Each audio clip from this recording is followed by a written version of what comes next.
Yes. Okay, so he's preparing to live stream the meeting. All right.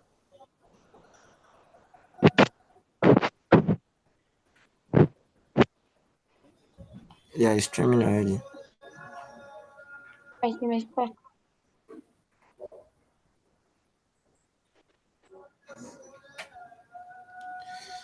Hi guys.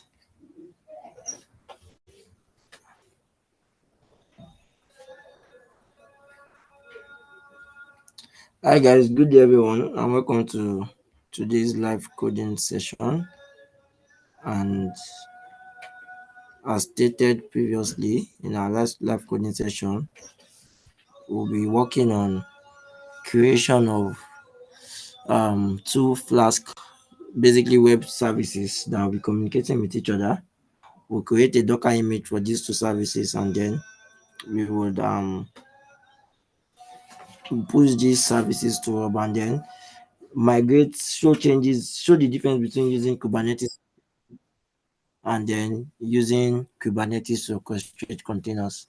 So we have just a few people here, but I won't want to waste much of our time, so I'll just start it properly. And then so this is our folder that we're working with. So I'll be calling this service one, or let me call it app one.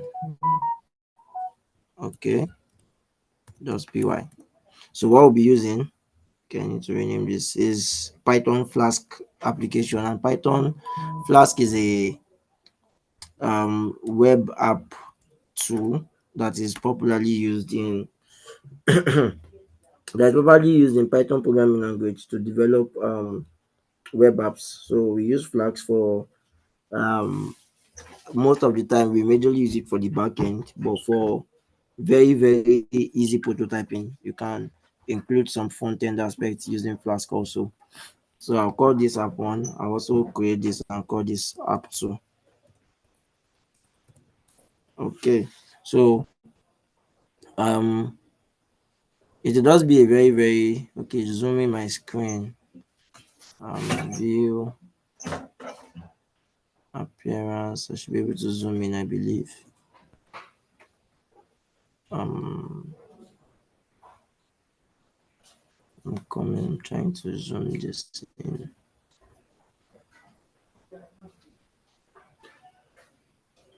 So zoom in.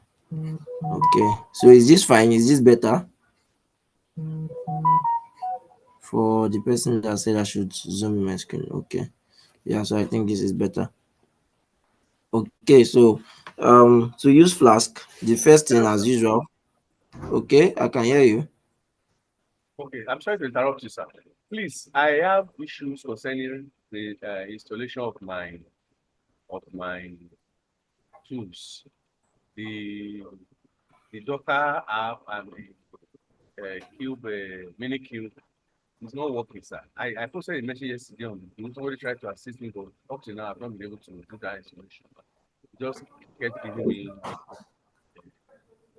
Okay, so what's the major issue that you are facing? sir?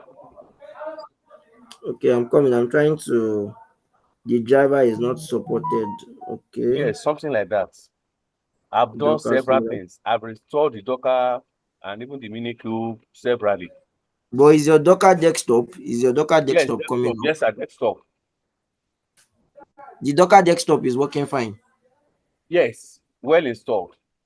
Well installed. I see. Then, are you? This is a Windows system, yes? Sir? You are using a Windows system, Windows 10. Yes, sir. Yes, sir. Unable to resolve the Docker CLI context. The Docker will fully install. I'll go to the setting, to the Kubernetes area, then to be starting. Then after that, then I will now go to VS Code or even CMD to run Minikube. Minikube start. It will just not happen. I Even see. yes, sir. Your Minikube installation, are you using? How did you install it? Did you download the exe file from their page, or? Yes, the first time I did was through the interface Command, CMD. But the second the time, command. after I uninstall, I went to the exe on their page. Downloaded it fresh. I've done like third time now.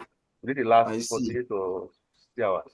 So I think that might be the issue. Maybe following the command line aspects might have probably damaged something. I even have to Um delete kubectl because you mentioned that maybe there is one inside the Docker that may be conflicting. So I deleted kubectl so that at least let the Docker and Kubernetes see each other, but it didn't happen. I see. Okay. I don't want us to waste. Okay, let me just probably for a few minutes just see what is happening, and then I want to give you permission to share your screen. So if you can share your screen, I'll be able to understand.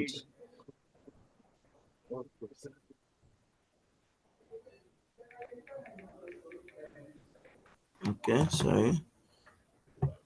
So while just if I can ask, is there any other person that is having issues installing either Docker or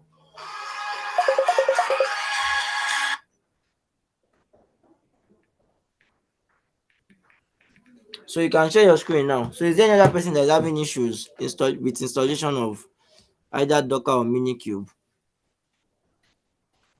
Which one should I run first, sir? Is it No, just share your screen and probably share yes, your full. I've already shared the screen. I don't know if you are seeing it, sir. No, I can't see your screen yet. So maybe I should stop my own sharing and then okay, yes, I can see your screen now. Should I stop and reshare? No, I can see your screen now. So open the Docker desktop. Let me see. Okay, this is the part and then if I run them together, kind of. So I'll Nice. come here. Okay. Yeah. Then, Go to the settings. sir, yes, the Kubernetes. I'll meet it like this. No. Can But it's you? the first time Okay. I've seen it like this. I will meet it Um. in startup. I don't. I think this is if you want to allow Docker to be your major Kubernetes engine. Okay. So, I don't think you might want. I'm coming. Let me just do a quick confirmation with my own Docker. I don't think I have my Docker engine enabled as my Kubernetes cluster, because what this option is trying to say is that you're trying to tell Docker that you want it to also handle the aspect of your Kubernetes engine. Meanwhile, what we will actually want is for Minikube to handle it. So just give me a few minutes to confirm if I have this option enabled, but I doubt I have this enabled because Okay, so if I um get what you're trying to say, sir, it means yeah, this to, should be to clear my disabled. doubt, Docker can do two things for us, both as a Yes, hypervisor and also to yes, handle Kubernetes. it can also handle Kubernetes. So please disable this option of enable Kubernetes. So Okay, okay, yes, disable this option and I then should do apply that and now. restart. Yes. Okay, okay. So in this case, I will definitely need kubectl Yeah, sure. Keep it because here. But I have disabled it. even without this option installed, you should still have kubectl because the The Docker. kubectl is not dependent. Yes, with Docker, it's not dependent on you enabling this. I don't have this option enabled on my system, and I still have access to kubectl, so it's not an issue. But you probably need to download kubectl itself for more Okay, I did functionalities. initially, but when this issue arose, I had to stop it. Maybe it was conflicting with the embedded kubectl in the Docker.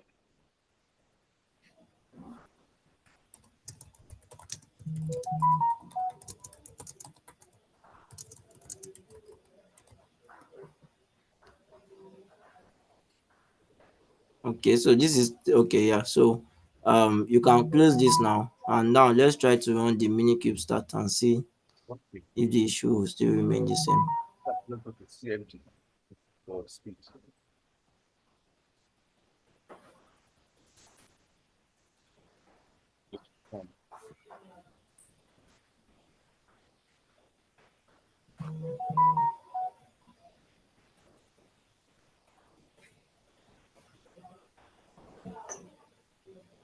Yes, this is one of the things that shows me.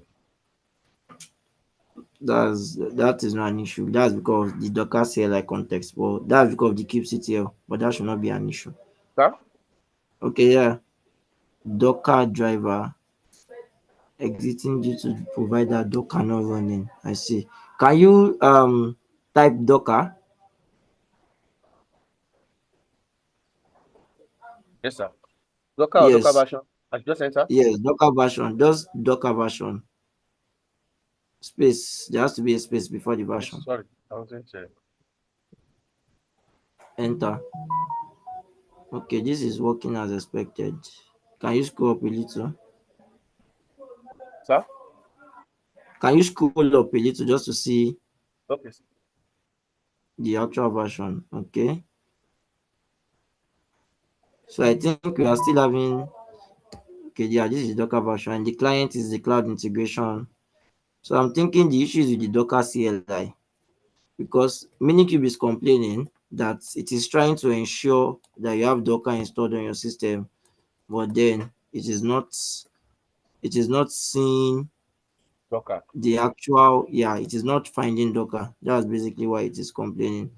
And then um I'm trying to confirm that this is I not an issue suspect from that Docker. maybe I can draw attention to it. I couldn't do anything about it. This line Can you showing do yes, no, that's for the my OS system is architecture. Intel. That should not be an issue.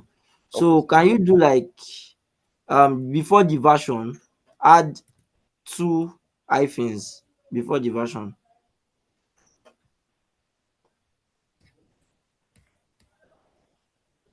Like this, sir. and let us, yes, exactly. So yeah, this is working as expected. So um I don't, what will happen is probably we can I'll try and research on this and try and Okay, tell sir. you how to debug it. So we won't waste, because this is 413 already. So we won't Okay, sir. waste time of, so we'll just try All and right. debug this. Just try and follow, and then when you solve the issue, you can go back and refer to the Okay, sir. images for you to I Okay, sir. mean, you can go back and refer to YouTube for you to be able to go through Sir. the I'm just sharing. steps when your tools are working. Yeah, sure.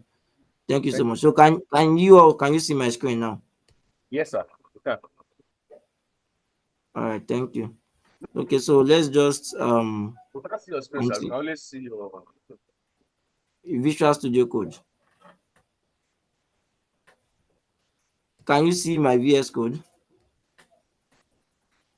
Just Let me notifying that just, you are sharing. We have not seen it. Yes.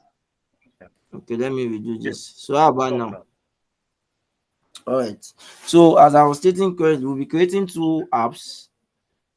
For each of these apps, we'll create a Docker container for each of them, and then we'll try and use the Docker container for both of these apps to try and communicate with each other without Kubernetes.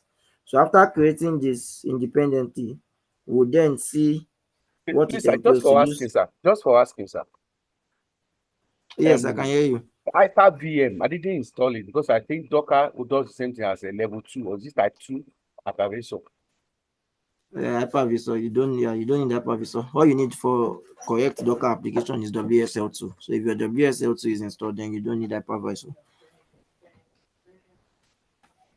So we can just use the Slack channel later to discuss All about right. this. So try to debug it. Okay, So sir. let's just continue with this. So as I stated previously, we'll be using Flask, and to use Flask, you need to do something called pip install Flask.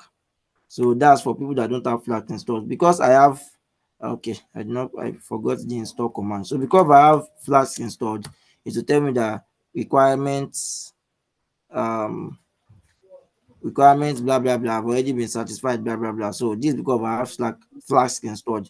But if you don't have Flask installed, then you may probably have to do this. And then I also want to, for people that don't really know about Python, but most times when you're using a Python to create a web app where you be automating stuff, because when you move to a new environment, your Python in a new environment is always new. Let me put it that way. It is always new. So we want a way to ensure that since it is being automated, that we are not going to be, where we don't have access to keep doing pip install for each and every library or module that we're going to be using. So Python came up with a way to ensure that you can put in different libraries together in the same file, and then that library, you can use that text file to make your installation. So with this now, I have written, the name of the file is most times the standard is to call it requirements.txt. So it is a text file. And then inside your requirement.txt, what you just include is the name of every module that you are going to be using in that project. So what this does is that it ensures you to enable that when you move to a new environment, you have a source Just classroom. of truth. That because, sorry, can you mute yourself? Okay, let me just do that here. Exactly. So it ensures that we have a source of truth for each and every version of the module that I want to use. So to do that, let me show you something here. Let me do something called pip freeze. Okay. So you can see now that what this pip freeze does is it gives me a list of every module that I've installed at any point in time on my system. So what we do is that with pip freeze, you can see we have the name of the module and then the version number. So this is Flask installed on my system. So this is Flask and this Flask and the version is 2.2.3. So because it's possible that I'm working with Flask version 2.2.3, it's possible that by the time I'm making some automation, the default Flask version has changed from 2.2.3. So because we know that it's possible that the default version, I think is even, let me just confirm, Flask latest version. Okay, I think I need to change my mode of sharing. Let me just share my full screen so you guys can see everything I'm doing, my entire screen. Okay, so this is Flask latest version. So the Flask latest version, it was released on April 7, 2024, and the Flask latest version is Flask version 3.0.3. So if you go to a new Python environment and you say pip install Flask, the version that will get installed is Flask version 3.0.3. And this is not an issue. Where the issue comes is that with this version updates, there are some things that might have become deprecated.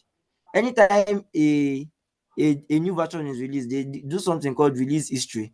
So in this release history, this is the latest release. So if you go into this now, you see that there's a place where they try and list all of the things that have changed, okay, from the previous version to the current version that they have.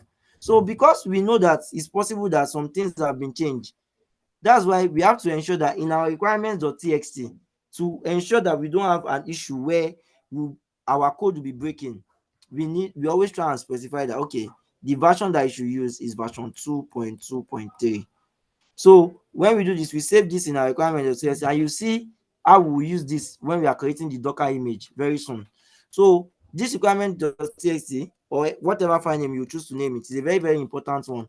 Normally, what Python says we should do is we should just use pip freeze, and then if you add these two and you say requirements.txt, what will happen is that it will just this result of pip freeze here, this result of pip freeze that is listing all of the modules. Once you press enter, if I open the requirements.txt, oh, I see there's an issue. I added the let me just delete. But you can see that this has added every module that I've so what, because the standard for creating apps in Python is that for every app you want to create, you create a virtual environment. That's another aspect that I cannot really explain, but that I cannot really go into. But it's almost the same thing as what containers are, what virtual machines are. Basically the same thing.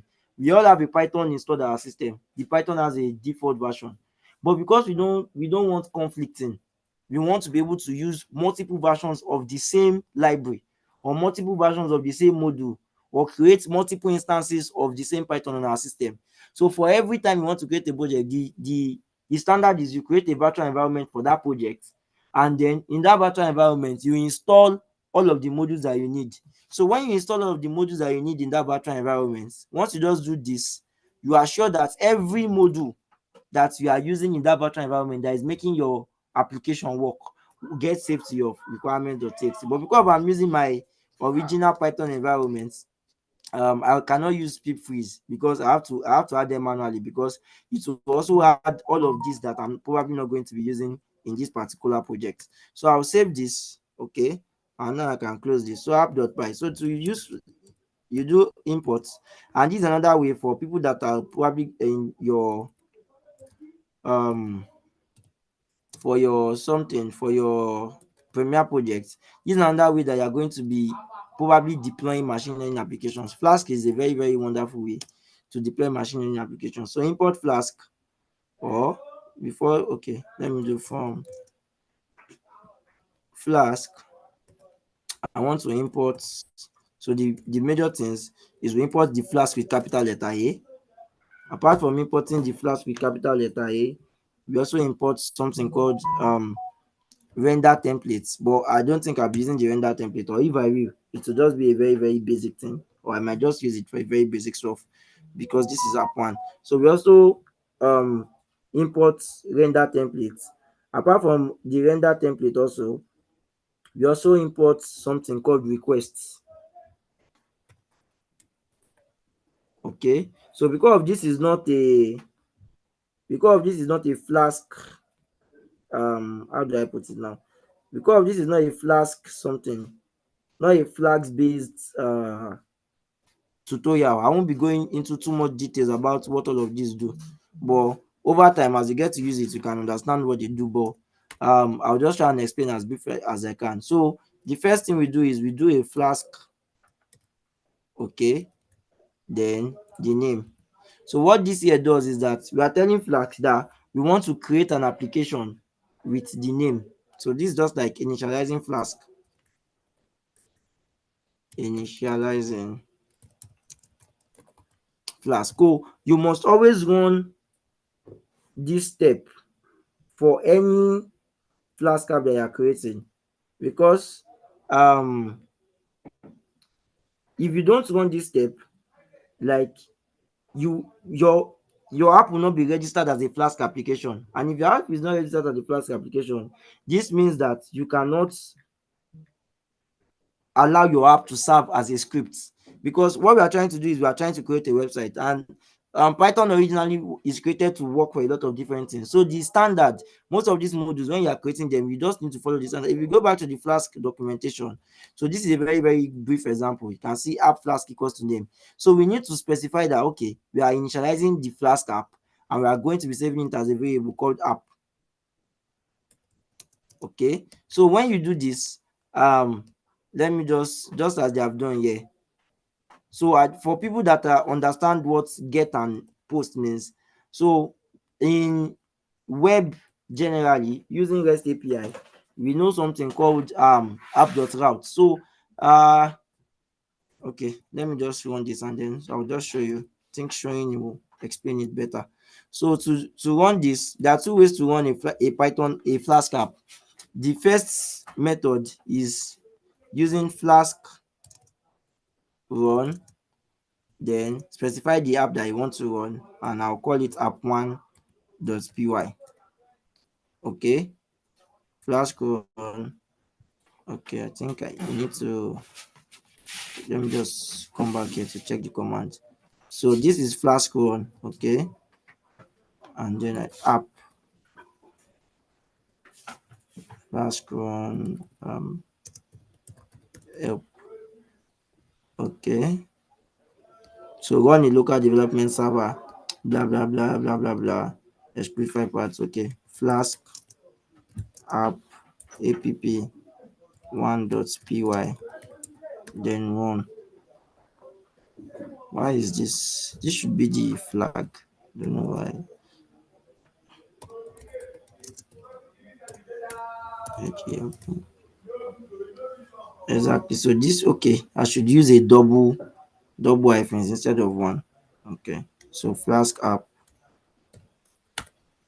Exactly. So Control C, and then let me clear this. So this is the first way to run a Python a Flask app. You use the, because when you do pip install Flask, the creators of the Flask module, they also provided us with a command line tool that you can use to run the Flask app. And this is the standard. So when you say Flask, the name of the app1.py, then run, and you press enter, your app will run. So you have an automatic port. So I can come here and say Control C. That's the port that was given. So if I go to my website and paste this, hello world will be written. Okay, you can see that that's what we have. So what this app.route does is that it tells your website that when a user, when the URL is input and this particular character is placed after the URL, this is what you should do. So you can see that without anything, hello world is showing up. If I come here now and paste, sorry, control V, and put this slash here and also run this, we'll also see the hello world.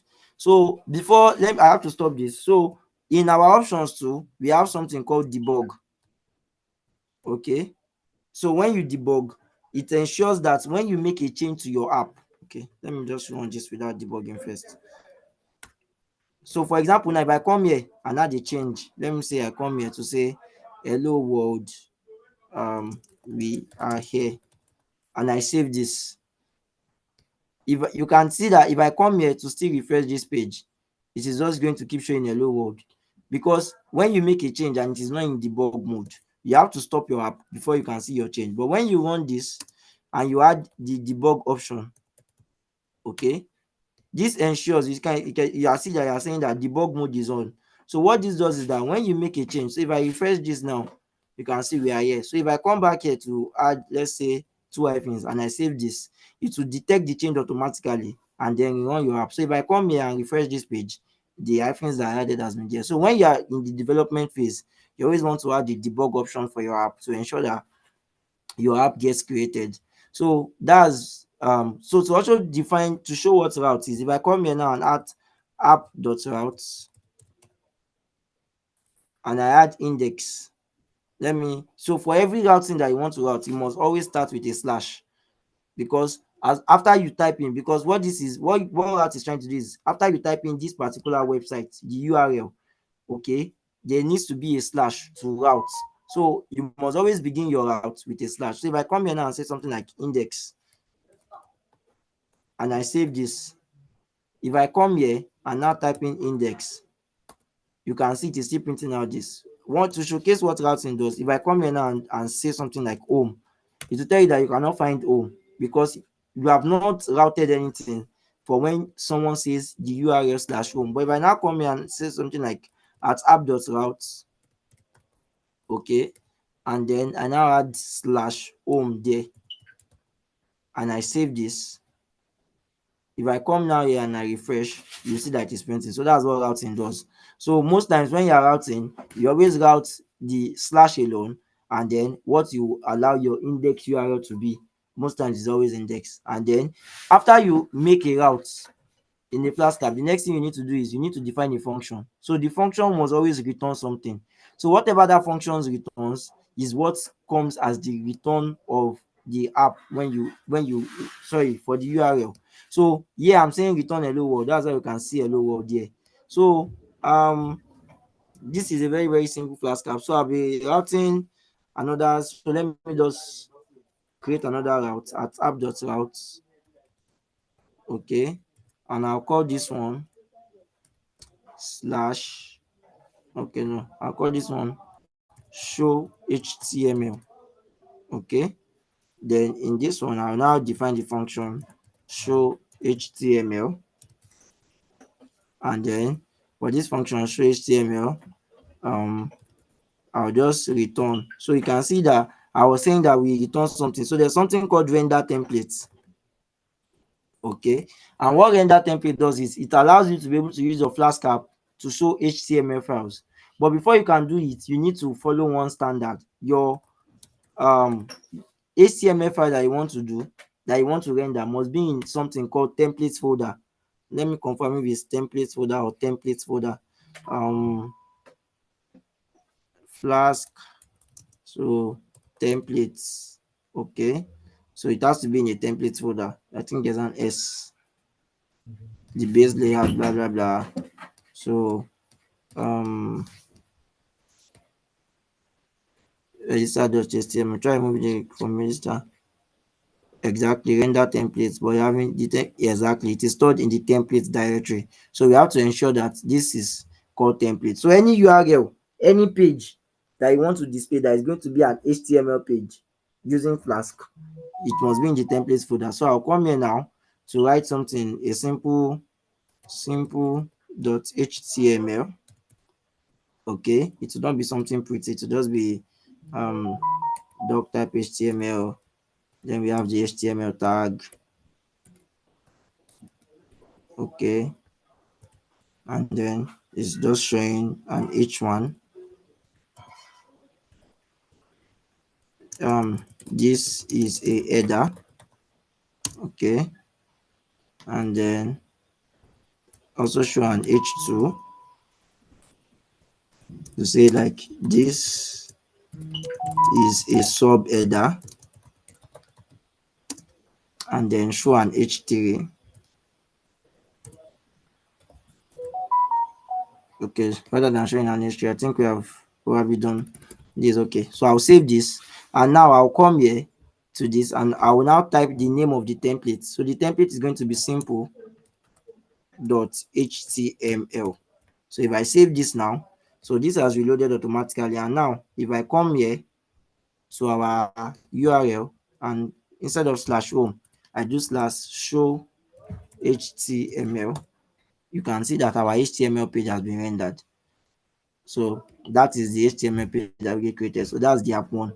So to make these two apps connect with each other in just a simple way, I'll just score this. I'll say at app.route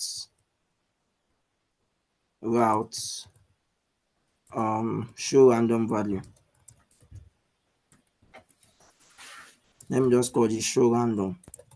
Okay, so what this will just be doing is when you come to show random, what it's going to do is that it's going to show you a random number. Show random. Okay, and what this does is return. So now I need to import random, but because random is a inbuilt module by Python, I don't have to add it to the requirements.txt. So import random. Okay, and then in my import random, I'm going to be return this is a random number. Okay, and then after this I'll have random.roundIt. Give me a random number between 0 and 1000. Okay, so now if I come here, value, oh sorry, you can see this app is showing me an error. So the reason I'm having this error is because your URLs must start with a leading slash. So I forgot the leading slash here, and that's I'm having this error. So if I save this now, the error has gone away. So if I come here now and then do show random,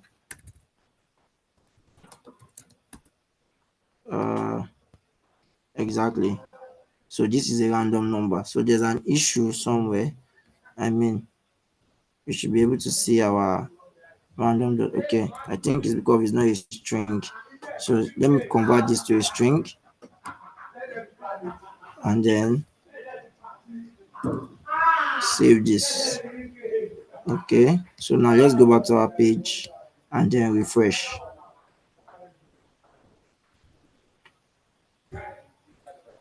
I think this is not working because I should probably have this random number done already before returning it. So let me say rand digits is equals to this. Okay, now let me format this and say, and let me add one digit here.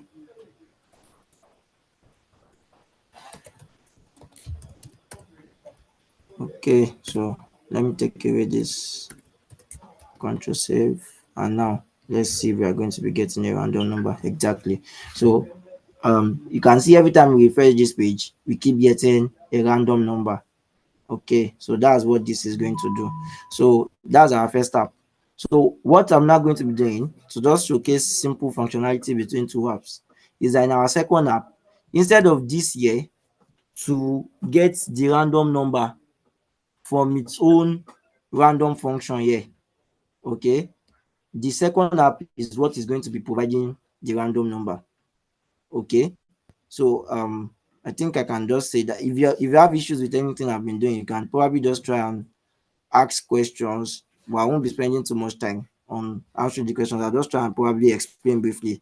Then any other questions we can do it on, we can take it on the Slack page. So if you have any question, you can just probably just stop me and be like, okay, you want to ask a question? I'll try to briefly attend to it and then we can go back. So that is this is a very very simple first page, a one page Flask app. So this is what it's doing. So basically, what I'm not going to be doing here now is that instead of running the random digits, instead of getting the random digit from this particular app here, what will be happening is that the random digit will be sent to us from the second app. So we'll do this for like a random digit, and we'll do this for like, let's say, random words or random letters or thereabout. Let's just you can do random letters for simplicity. Okay, so in this also the same thing, import Flask or from Flask, import um sorry, I just have to pick up something. So from Flask, we are going to be importing the same Flask with the capital letter to initialize the app. So in every Flask program that you're going to be writing, you have to have a session where you are going to be importing your Flask. So from Flask, import capital letter Flask. Okay, and then I think that's the major stuff that we are not going to be rendering any templates for now. So import Flask, and there I'm also going to be importing random. Okay, so in a way, you can see that app 1 is probably serving as the front end, and then app 2 is serving as the back end. So as usual, the first thing is to do app with a capital letter Flask, and then name. So what this does is, name is a special character in Python. If I probably come here now and open a Python terminal and just do this name underscore name underscore, you can see that to print out something. So what this does is it's Python's way of identifying where your file is coming from. So if you are running a code, so what will happen is I'll use this one to show you the second way to run Python. I'll use this one to show you the second way to run Python apps. So because in Python it's easy to import modules when we are working, because for example, Flask was created by some people and we are importing that module. Random was also created by Python, we are importing those modules, because it's possible that in a in a particular in a particular Python file, there might be some functions that you want to import in other modules, and there might also be some variables or some actions that you want to perform when you run that particular file. So that's what name is used to do. So with name, if the file is being run as the main file, then some functions are carried out. But if you are importing it, so when you run your file as the main file, that's when your name gives you a value called main. But when you are running your file as an import from another when you are running your file as an import from another module, or you are importing your file, what will happen is the name is going to be the name of that file dot the name that you called your current file. So that's just something about Python. I can't really waste much time on explaining that because time is very much fast spent. And then app.routes. Okay, so yeah, as usual, we're writing index, because you must always write your index. If you don't write your index, then there's no home page or something that will be shown. So def index page. Okay, and then this is going to return so let me just return something called like the backend. Okay, so now I'll add app.route um generate. So this one will be called generate number. Okay, so this is what to be generating the number, and let me do def generate, okay, number. We'll save this function, and then this will now be performing all of these actions here. So random digits, Control C, let me paste this here, Control V, and then return random digits. So that's what this is going to be doing. So if I come back here now, so the first Flask app is still on. So if I come back here now and do the same code to run the Flask app, okay, that's where you can see that now previously the previous Flask app was on port 5000. This one is also on port 5000. So if I come back here to our home page and go to our app and try and run this now, we should get an error. Okay, this is not giving us an error. But if we go back here and try to get our page, you can see that we are not getting our second app that we just created, because this particular app here is already on port 5000. Normally this should not even try to come on at all, because it is, oh sorry, that's the issue. Yes, let me control C and let me try and do app 2. I'm going to change this to app 2. So let me confirm that this is still working as expected. So it is meant to try and tell us that there's an issue, but it's not showing us. But what we are meant to get for most other web browsers, what will happen is that to tell us that the port you are trying to use is taken already. So since there's already an app on port 5000, so after on your local page we have something called home localhost. If I come here now and do the same thing, like if I do localhost, okay, and I add 5000 here, I'll still get the same thing. So we have localhost on our system. So the localhost is either you use localhost or you use 127.0.0.1. So that's your home, your system's port, your system's server. Let's put it that way. So your system server, your local system, on that server, you have many different ports from port 1 to, I think there's a number that ends it, but I don't know. But I've seen port 9000, I've seen port 10,000, port 1300, even 1300. But I think the highest I've seen is 10,000 for 10,000. But I don't think there's a limit on the number of ports that you can open. But once something is running on a particular port, nothing else can run on that same port. That's why when we are refreshing this page, even though we are trying to start ports, this particular app 2 on that same port, even though it is starting, normally if you get an error that the port is taking, but even though it is starting, what we can still see is app 1. So if I come here now and do Control C, app 2 has stopped. If I probably try to load this now, we're not seeing the backend. So now we're already on app 1, on app 2. So you can see that this is the backend. So we need to be able to do something. We need to be able to change the ports that our second app is going to be running on. And to do that with Flask, there are two ways to do it. So it's either in this particular, let me close this. So let me just let me ensure that the first app is still running on port 5000, okay? So on our other ports of app 2, you can specify your ports here, okay? And here I can specify like port 9000. So you can see now that this app is now running on port 9000. So if I come here, Control C, and then paste, come back here, create a new tab, and post this, you can now see that this is the back end and the front end is also running. So the front end is hello world, we are here, and the back end is the back end. Both of them are active.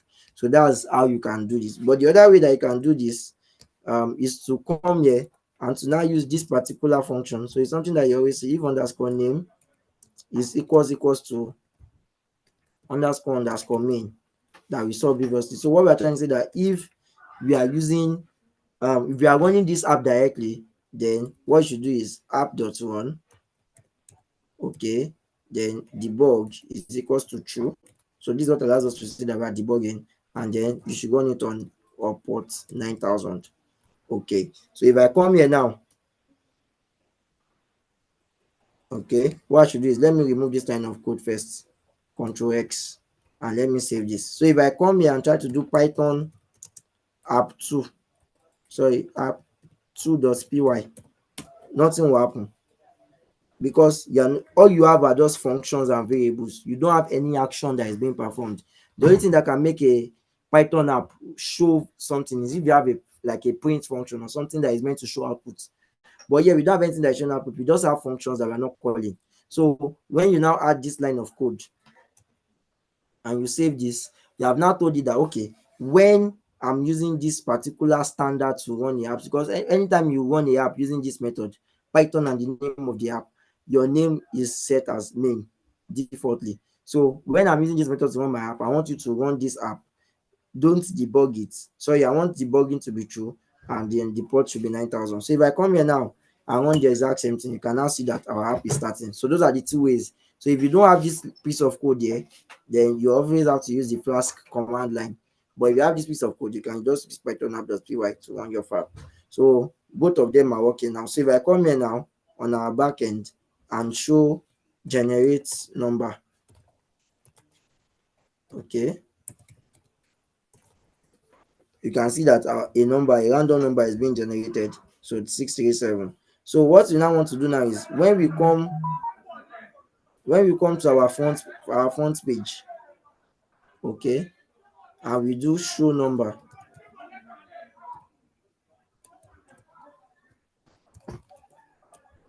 Okay, what did we call it? I think let's go to app.py and we called it show random. Sorry. Okay, show random. So when we come to show random, we want it to be that the number that will be showing here, the last number that was shown here is what we should get when we get our show random. So how do we make this happen? So to make this happen now, we are now going to be making use of the request function here. So what the request does is it allows you to be able to make requests to other web applications in your own web app. Because in Flask, you are currently creating a web app for yourself. Okay, but then if you want to be able to make requests to other web apps in your own web app, you need to be able to make this request. And what the request module does is um is to show is to be able to make calls basically. So if I'm going to do this, I'm just going to say requests dot get. Okay, so for this request module, something that you can probably, or don't let me, I'm not going to be using the request module. You can use the request module, but something that is popularly used is the request module with an S. So this request module, its major job is to run getting of requests and posting of requests. This request module is created internally for Flask to be able to handle requests that are coming to your own application. You can also use it to send it out, but it is optimized for you to be able to handle requests that are coming into your own application basically. So we probably won't be using it more. So this request module is not inbuilt by Python. So I have to come to my requirements.txt and then add it that I need the request module. Okay, and save this. So I'm not going to add a version because the request module, even for all of the changes that it's going to have, is either the addition of new tools, but the tools that have been in the request module always remain the same. But then if you it's not bad to ensure that you enforce the version that will be used, but then if you don't enforce it, it's not an issue for the request module. So requests, you can see the request module. If I just try the dots, you can see we have dot get, as you can see here. So we have dot get, and what dot get does is it sends a get request to a particular URL. Apart from get, we also have post. So there's something called post requests.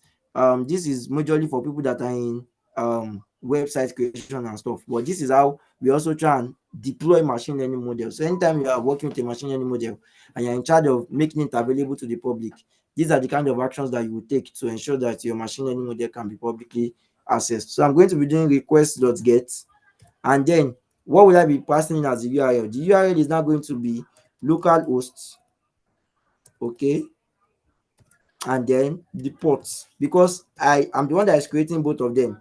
I know that my backend is running on localhost 9000. Okay, and this is it here. I know that my backend, when we created this, is running on localhost. If you don't want to use localhost 9000, you can also copy this exactly and just put this here. Okay, but you don't only put the URL, you also put the slash and then the route that you want to get a value from. So I'm going to be getting a value from this generate number route. So I'm going to copy this, okay, and I'll paste it here. Okay, request.get random. So I'm going to say that the random digits, because this is a simple value, it is not an issue. Okay, let me just return, let me take this now. So one other way that I also employ people to try and use to debug is always make use of your print function. So while you are developing, you should always learn the habit of printing out things.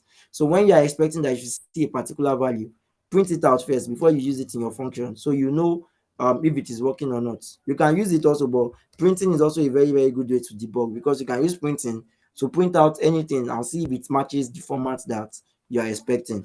Okay, so that's the random digit. So I've saved this now. So what I'm going to be doing now is that I'm now going to show random. So if I refresh this page, I should not see any value here because I have changed it here. I'm not showing any value. But what I should expect to see is that I should see a value printed out in this page here. So you can see there's something. This is response 200. So this is what is printed out. So basically what happens is that when you use the request module, okay, to get, let me call this 100 digit results, to get result from a particular website or a URL. This is also what this here is what we are calling API creation.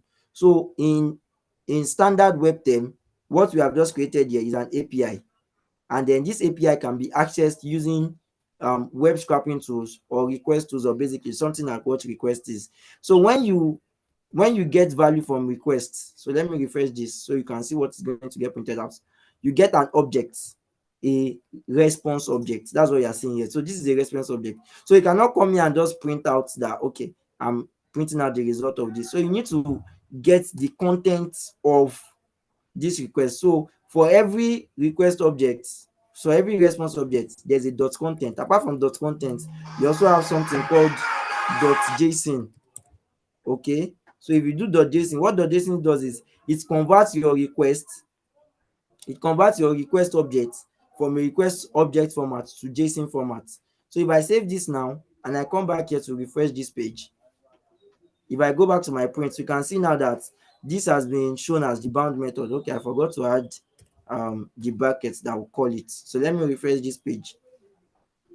So now you can see that it is printing out a value JSON 850. So if we go back to this particular year, let us refresh this 61.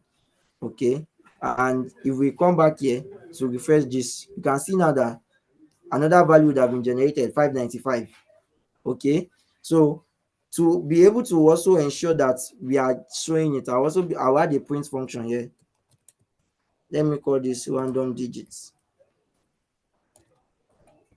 Control S. Okay, so this is random digit result.json. So I'm going to save this. So I don't even have to save this anymore. We have printed it out and we have seen that is the result. So what I'll just do is I'll be saying that random digits. So but okay, just to also show something, let me just use, okay, so instead of the JSON we also have dot content. So it gives us the results in bytes. So when you are returning something that is not just a simple value, you can see that it's returning bytes 925. If I refresh this again, it will return the byte of another number. So when you are returning something that is not just a simple a value that you are requesting, it's always better to use dot content, and then you can now use, but is either use dot content or dot JSON depending on whatever you need. So I'll be using dot JSON, and then I'll be saying that the random digits, okay, is equals to, so this should be random underscore digits, is equals to, I'll convert this to a string just to ensure that we don't have issues with type. Control S, and then I'm not going to put random digits here. Okay, so if I save this now, so what we should be seeing now is that when I refresh this page, we are now going to be seeing a random number. Okay, so there's an issue because this is just showing so the issue, so what let me do is let me just print out random digits to see why we're having an issue. So this is because I'm converting it from JSON to string. Okay, random digits. Oh, I see, that's the issue. I forgot to add this here. So there's going to be a bracket. So if I save this now and I refresh this page, yeah, you can see that I'm getting a value. So if I come back here and refresh this page, I'll get another random value. So the random value you are seeing here is 688. Let us confirm that it was actually returned by this app. So if you come here, you can see that the last number printed here is 688, and that is what is showing here. So if I refresh this page, 328. If I come here, this is app 1. Okay, and this is app 2. You can see that app 2 is also showing 328. So with this now, we have been able to successfully create two apps that are connecting with each other, they are discussing with each other, and we are getting value from one app. You can see that app as abstract this as the back end, and we are showing the value of that app in the front end. So now, how do we create a Docker image for this? So this is the first step. So these two now, they are working locally. Okay, so, but this is just on your local system. How then do you get it live, or how do you ensure that it is in a way that other people can access it? So one of the ways that we use to move it, because what we want now is that previously what would have done is all of these our files now would have copied, selected like 1, 2, 3, 4, 5, and copy them from this environment, copy them to like the environments that we want to run the code where we'll be deploying, and then run the Python code in that environment. But that was not standard, because it is possible that you as a developer, what you are doing is developing, it's another person that will be in charge of deploying. Or it's possible that you as a deployer, you don't have access to the codes, they just want you to handle the aspect of deployment. So it is going to be an issue if, when something was being copied, I don't know if it's in this live coding session or if it's in the um DevOps, that it was shown that when you are copying something from one location to another, if something happens midway, half what will happen is that you will just copy half of what you were trying to copy. So let's say we're copying something, it was at 50%, and then power disruption, a popular thing in Nigeria, took place, but you were copying them to a virtual place. So anybody that goes to that location online and sees those files might feel that you had finished making your copy, not knowing that when you were doing those copies, there was a power disruption that made the copy stop at a particular point in time. So working with those, what will happen is that a set of files would have been copied, but it will not be complete in that particular virtual location where you are copying it to. And then when you are trying to work with those files, you start getting error. So instead of why we came about, how we solve this is, instead of copying this, we'll just create a Docker image, create a container for this application. The container will be working perfectly. The image will contain the image is going to be able to spin up a container that will contain all of your codes, and your codes will be running in that container. So with this, and if your image is not complete, your image cannot get copied. I think also that they are trying to show you that when you are copying a zip file, so if what we're trying to copy was not just each of the files singly, we're trying to copy a zip file, if anything happens midway, it's not as if half of your zip file will get copied. Nothing will be shown to show you that your zip file did not fully copy finish before it did not copy completely. So when that happens, you will not see any file. So that was one of the methods that we use. So we have to create Docker images for each of them. So before I create the Docker images though, I have to like separate this. So let me do something. Let me call this app 1. Okay. And I'll call this app 2. So app 1 is what is using templates, and I'll be moving that into app 1. Okay. Then app 2 will be going into app 2. So for this requirement.txt, I need to create a copy of it. Okay. So I'll create that copy and paste it here. And then requirement.txt, I'll move this one into app 1. Okay, so now if I come back here, we'll see that our folder structure have changed. Okay, so so there are two ways that we can create a Docker app for this. Our time is fast spent, so that will be the last thing we are doing. Or there are two ways that we can create a Docker app for this. The first way that we can create a Docker app is to the first way that we can do this is okay, I think I've been told that time is up. Okay, so there's another live coding session that is happening after this one. So in our next live coding session, which will be the last one, we'll start from creating a Docker app for these two. So after we create a Docker app for these two, we'll just re-show this interconnection using Docker. Then after re-showing this interconnection using Docker, then the last thing will now be to place these two Docker containers inside a pod in a Kubernetes cluster. So in our next live coding session, we'll meet and we'll talk about this. So before this, we can all try and go through all of the concept that was taught. Thank you so much for your time. See you guys next time. Bye bye for now.